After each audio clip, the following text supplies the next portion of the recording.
Gembong Tengkorak dan Nyonya Peracun terkaget-kaget mendengar perkataan Yizi.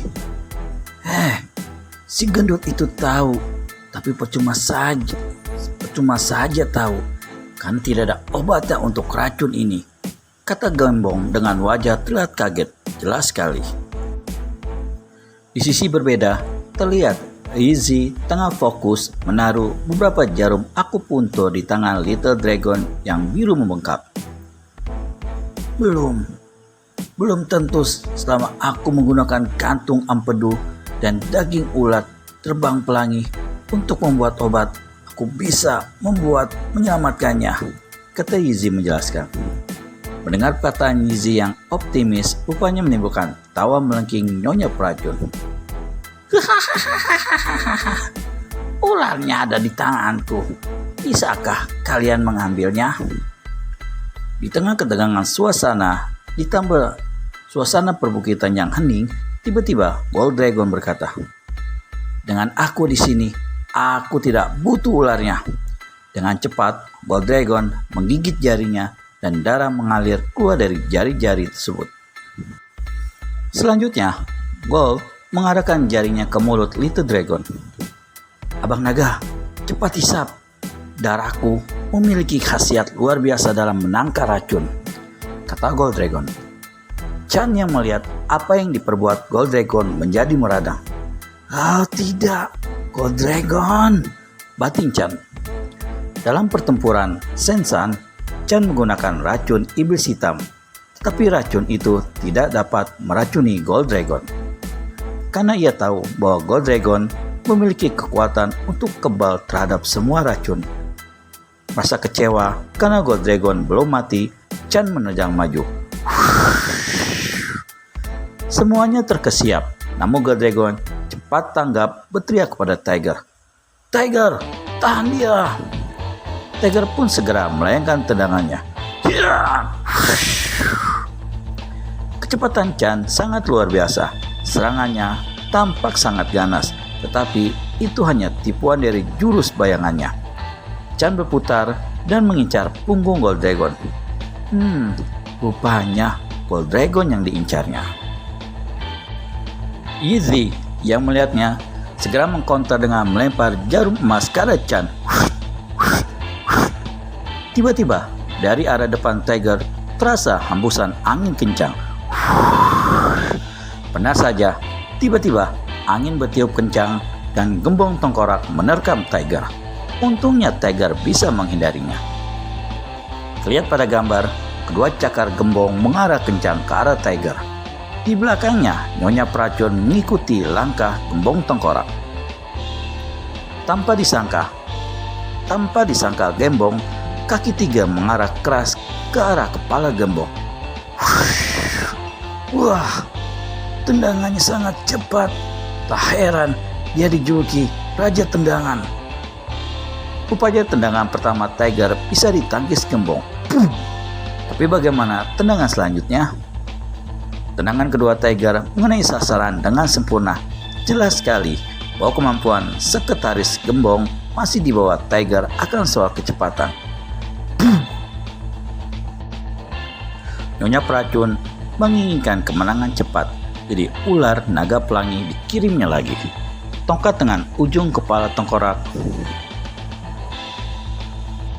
manusia miliknya meluncur deras ke arah depan. Namun dia menganggap remeh Tiger dan itu bahaya. Tiger dengan mata tajam dan kaki cepat dengan sigap menendang pasir dan lumpur dari tanah, menghentikan ular naga terbang yang badannya berwarna-warni.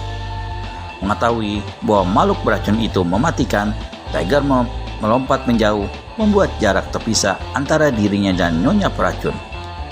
Mata Tiger melihat ada pecahan kaca dan segera tangannya meraih pecahan kaca itu. Di depannya, Nyonya Peracun berteriak nyaring menimbulkan suara yang aneh dan lalu dia berteriak, "Sayang, cepatlah gigit dia!" Setelah mendengar perintah dari Nyonya Peracun, ular naga pelangi muncul dari dalam tanah. Dan kesempatan ini yang ditunggu-tunggu Tiger. Pecahan kaca itu dilemparnya. Dan terpotonglah ular mematikan itu saat dia masih di udara. Kaget luar biasa, Nyonya Pracun dibuatnya histeris dan berteriak, "Ah, keberuntunganku!" Keterkejutan Nyonya Pracun dimanfaatkan Tiger untuk memungut ular itu. Dengan marah yang tidak terkira, disabetkan tongkatnya ke arah Tiger. Nyonya Pracun yang terkejut, reaksinya agak lambat, dan Tiger segera merebut bangkai ular itu. Ular naga pelangi direbut, dan Nyonya Pracun dengan cepat melakukan serangan balik. Tiger yang berhasil meloloskan diri kini telah kembali di dekat abangnya dan Yizi. Yizi yang menyaksikan hal itu segera berkata kepada Tiger, "Tiger, berikan ular itu." Dan langsung darah ular naga pelangi diminumkan kepada Little Dragon. Pengobatan membutuhkan waktu dan kedua pihak sama-sama terdiam, hening. Nyonya Pracun sangat marah dan menyerang dengan asap racunnya yang keluar dari tongkat ujung kepala tengkoraknya. Melihat hal itu, Gold Dragon mengerahkan kekuatannya dan melemparkan pasir, lumpur, dan debu ke arah depan untuk menghalau asap racun tersebut. Dan ada serangan lagi ke arah Gold Dragon. Pada saat yang sama, Chan melancarkan serangannya. Cakarnya mengarah keras ke arah Gold Dragon. Gold Dragon mengangkat tangannya untuk menepis cakar Chan. Dan dengan lihai, tangkisan itu dihindari Chan dan lanjut dengan mencengkram tangan Gold Dragon. Gold Dragon tidak mau semudah itu Chan memblokir tangannya, maka sodokan mautnya datang dengan deras ke arah muka Chan. Beruntung Chan bisa menghindarinya. Keduanya sudah saling mengenal dengan gerakan masing-masing dan kekuatan serta keterampilan mereka seimbang.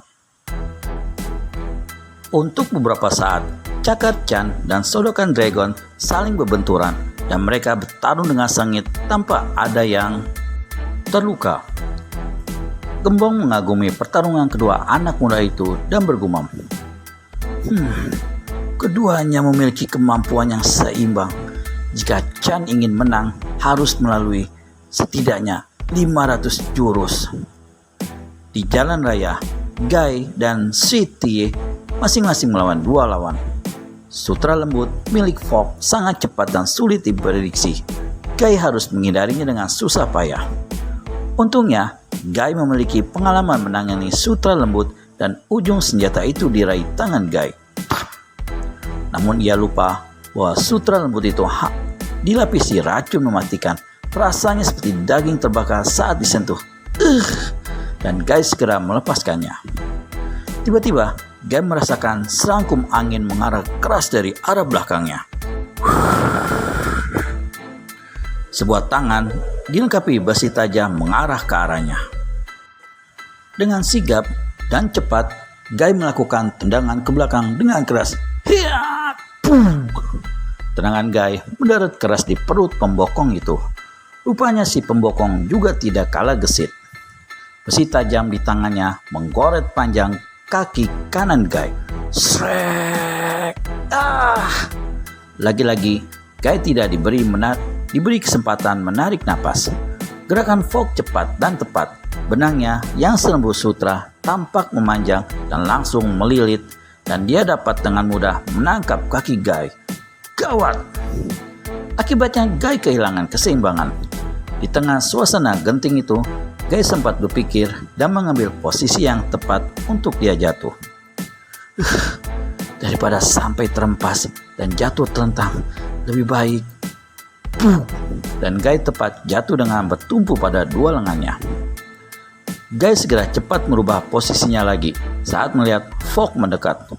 Wah, dia mendekat lagi, batin Guy. Dengan sebat, Guy berputar dengan maksud kakinya bisa menjatuhkan Fogg yang baru datang. Guy memutuskan menghadapi Fogg. Fogg pun dengan refleks yang bagus segera melompat dan mengangkat kedua kakinya. Selamatlah Fogg dari putaran kaki Guy. Kelembutan bermanfaat bagi yang jauh, tetapi tidak bagi yang dekat. Langkah menjatuhkan diri dari Guy adalah pilihan yang tepat.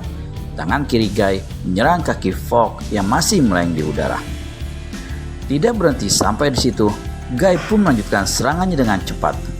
Dalam pertarungan jarak dekat, Guy tidak takut, tetapi Fogg juga bukan orang yang lemah. Ia menahan 40% serangan dengan telapak tangannya. Serangan Guy kali ini gagal, dan kini berganti keadaan. Guy dalam bahaya karena lehernya dililit tali sutra Fogg. Namun, Fogg juga memiliki benang sutra di tangan kirinya. Guy telah membuat kesalahan. Bagaimana nasib Guy selanjutnya? Di tengah lilitan benang sutra Fogg,